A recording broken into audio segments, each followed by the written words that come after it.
It seems like a long time ago, but who remembers the Indie Awards of last night? Yes. Okay, wonderful. Do we have the winners in? Yes. Who's that?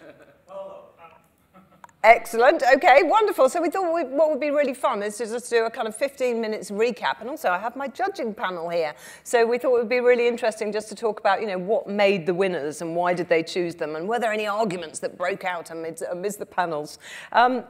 So what I'd like to do is introduce, you probably know them all by now, MBA's Jack Gallen. He was from the Creative Judges. Round of applause, please. From the media selection of panel judges, Gary Tang from the Media Shop Singapore. And from the PR and social media judging category, Blanca Bulnes from Comsulting in Santiago, Chile. All right, wonderful. So we thought it'd be a great idea to have a look at the campaigns, the winning campaigns. So first of all, we're going to play the Best PR and Media campaign, which was The Big Mistake, Agency, Brand Portal, Client, Discovery, Italia. So let's remind ourselves of why it was so great. A large billboard is installed on a very busy street. The message is simple: a happy Valentine's Day wish from Real Time. On page 16 of the main national publication Corriere della Sera, readers come across the same message, and it is spreading also on the brand's social media channels. But something is wrong.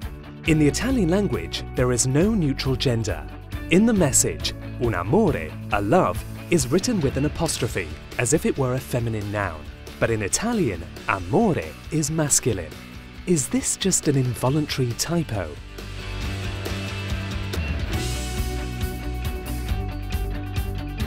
Brands ride the mistake to promote themselves. No one is talking about anything else.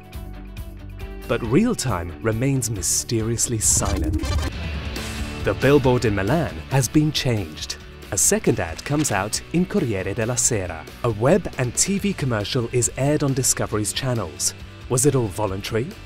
That's right. Real Time believes that love is universal. Ma l'amore è universale. Non ha età, genere, orientamento sessuale. E allora? Cambiamo le regole. And also the channel issues a petition to the Accademia della Crusca, an institution for the safeguarding of the Italian language, asking for the word amore to be both masculine and feminine, making it neutral. A small provocation to fight prejudice. Web users discover that they were tricked, becoming involuntary real-time ambassadors. Some don't admit to having fallen for it. Grammar purists turn up their nose at it, but many appreciate and enthusiastically share the message. At a time when every brand is talking about love, Real Time emerged and shifted the conversation on itself. Almost too much. Because love is never, ever, ever a mistake. Okay, round of applause, please. Fantastic. And congratulations to Brand Portal. Blanca, you were on the judging panel, weren't you, for the PR and social media jury? So just tell us, why did this one stand out above all others? Because this was, as you saw, really creative. They use the power of the language, the power of love, and such a not that big budget. And with a premeditated grammatical mistake, they attract the attention of many publics, and they create a big discussion in media and in social, achieving big achievements. My English is so bad. That's why we really love it. Yes, yeah. Okay, so quite an extraordinary campaign. And, and did most of the judges decide this was the outright winner in the category? Yes. Was there some debate, argument, or was it an easy win? To me, in the shortlist, there was no one representing the category of PR, corporate PR.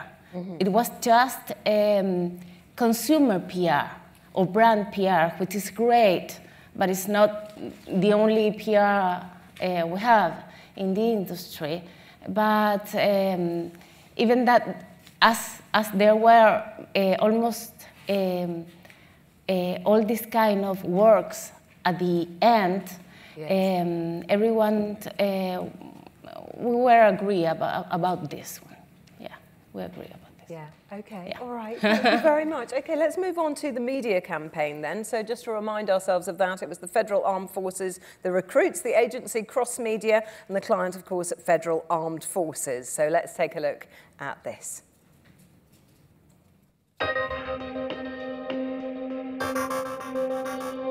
Wir haben gerade 5 Uhr. Einfach nur das machen, was die Vorgesetzten einfach sagen. Mein Outfit of the day. Füße tun weh und warm und Durst. Bleibt dabei, geht zum nächsten Video. Facebook, Instagram, ja, teilt es, sagt es weiter, erzählt es eurer Mutti.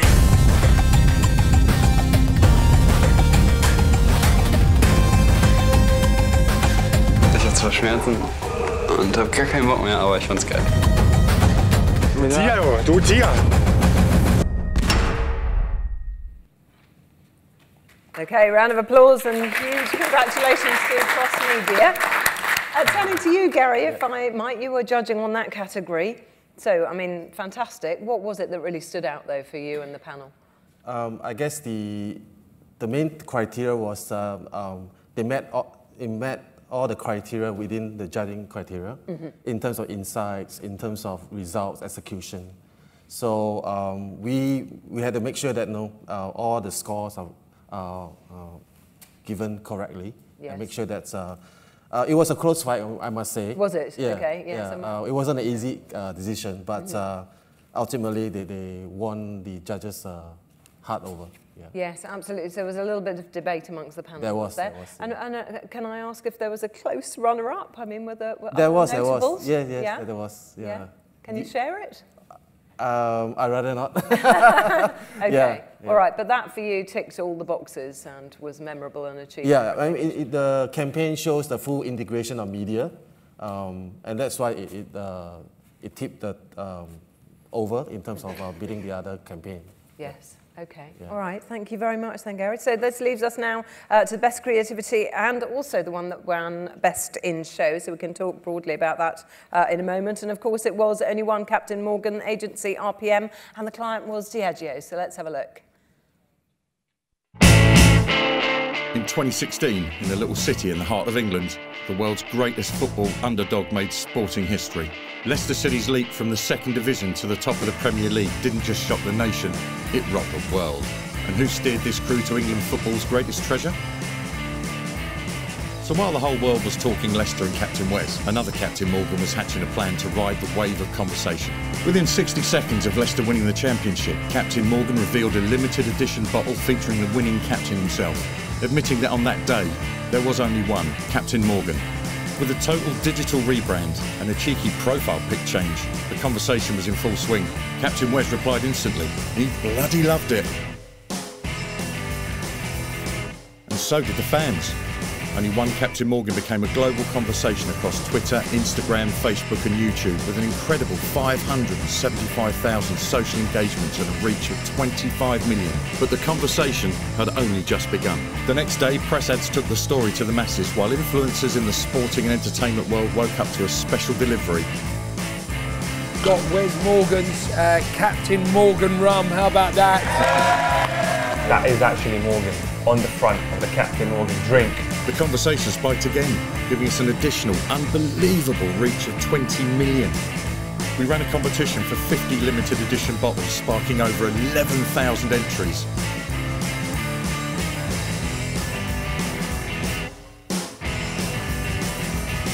And when the fans talk, the captain listens. A limited edition run of 11,000 bottles was shipped exclusively to the shops of Leicester. And in 24 hours, every bottle was gone. And when the captain counted his booty, we'd reached an estimated total of 50 million people, with only 5% paid media. All to celebrate an unforgettable moment in sporting history, and a truly legendary captain. Hats off, Wes. We love you, one Captain Morgan. One Captain Morgan. Wonderful. Round of applause, please. From RPM. Great. Okay, so Jack, you were on the panel there, so just tell us, was it the clear winner? What was so unique and special about that? And of course, it won Best in Show as well, didn't it? Yeah, I mean, we just thought it was an absolutely fantastic idea. Yeah. I mean, for me, it kind of embodied what I think the Indie Awards is all about, actually. A lot of us are smaller, a lot of us don't get the big sort of £1 million budgets. Yes. And it just shows you, you don't need all that money. You can come up with a really fantastic idea that can win a load of stuff and be really, really successful at selling as well on nothing. Yes. And I think that's why it won, really. We kind of had a sneaky suspicion as well that it wasn't a brief, that they kind of had this idea and then went to Diageo with it. And yes. I was speaking to Hugh from RPM last night, and that was the case as well, which kind of makes it even better. And it just kind of shows you that, the opportunities are out there. And absolutely. If you really want to make something great, just get out and do it. Yeah, absolutely. Wonderful, wonderful. And often we always say, don't we, the kind of the simple ideas are often the best, and we've talked a lot about that over the last couple of days. Okay, so Best in Show. So what did you guys think? Was it a no-brainer as far as that was concerned? I must say we took quite a bit of time to come to the decision. Yes. But I think all the judges agreed that this campaign deserved the winner. Yeah. To be the winner, absolutely. Yeah. So I've got to ask you just finally, before we move on to our next speaker, people out there might be thinking, right, I'm really going to give that a go next year. I'm going to be the winner. What do you think they need to be thinking about to ensure that they do steal the prize next year? Just do some good work. Yeah. It's no harder than that. I think that the Best in Show goes to show that. If you've got a really great idea, that is what's going to win. Mm-hmm. And the same with the PR and media. That's what we all found. And one of the ways that we sort of judged it a little bit is, do we feel jealous of that idea? And I think individually of each of our categories, we kind of all felt, yeah. I'm a bit annoyed, actually. I kind of wish I'd done that. Come up with that myself. Yeah. Okay. All right. And anything extra, do you think? I guess it's just a good opportunity for us to share ideas, to share the things that we've done. All of us done good work as peers in the same industry. I think it is a good platform to showcase our work. Mm-hmm. While in any competition, there must be a winner.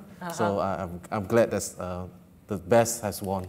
Yes, I'm glad. And maybe to present them in an easy way, because there's a lot of time to take for us. Yes. In our case, there were 44 entries, and it's better if it's in one page and also in a 2-minute video.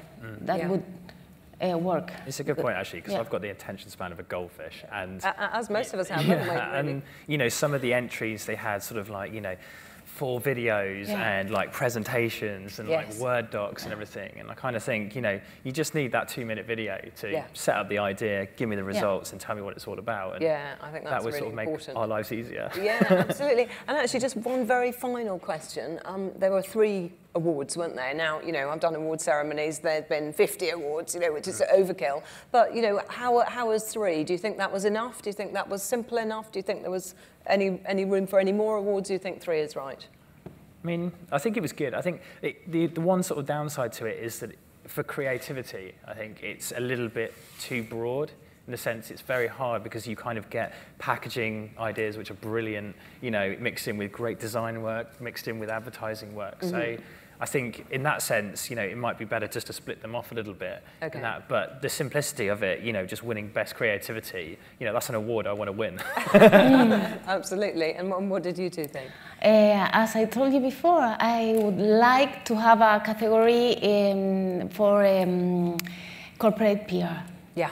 Absolutely. So for you, that was really important. And Gary? I think in terms of media, budget plays a key element. Mm-hmm. So there are times when we have the luxury of planning a big campaign with big budgets, and so you can have the luxury of doing great ideas. Yes. But there are times when we have limited budget, but that doesn't mean that we cannot think of big ideas.